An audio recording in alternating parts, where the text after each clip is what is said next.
અમારી સમ્રાટ સમાચાર ચેનલ સબસ્ક્રાઇબ કરો, લાઇક કરો, કોમેન્ટ કરો અને જોતા રહો પળે પળના દરેક પ્રકારના સમાચારો।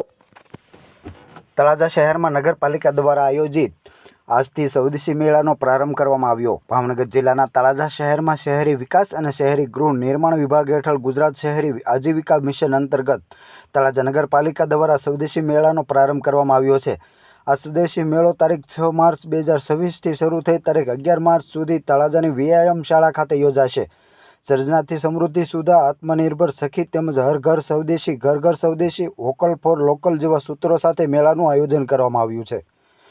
આ મેળાનો માધ્યમથી સ્થાનિક સ્વરોજગારી કરતી મહિલાઓ અને નાના ઉદ્યોગકારોને પોતાના ઉત્પાદનો પ્રદર્શન તથા વેચાણ કરવાની તક મળશે, જેથી સ્થાનિક ઉત્પાદનોને પ્રોત્સાહન મળે અને લોકોમાં સ્વદેશી વસ્તુઓનો ઉપયોગ વધે। મેળાના પ્રારંભ વખતે તળાજાના ધારાસભ્ય ગૌતમભાઈ ચૌહાણ, નગરપાલિકાના પ્રમુખ હેતલબેન રાઠોડ, નગરપાલિકાના ચીફ ઓફિસર દિલીપભાઈ, નગરસેવકો તેમજ નગરપાલિકાનો સ્ટાફ અને વિવિધ સામાજિક તેમજ રાજકીય આગેવાનો પણ ઉપસ્થિત રહ્યા હતા।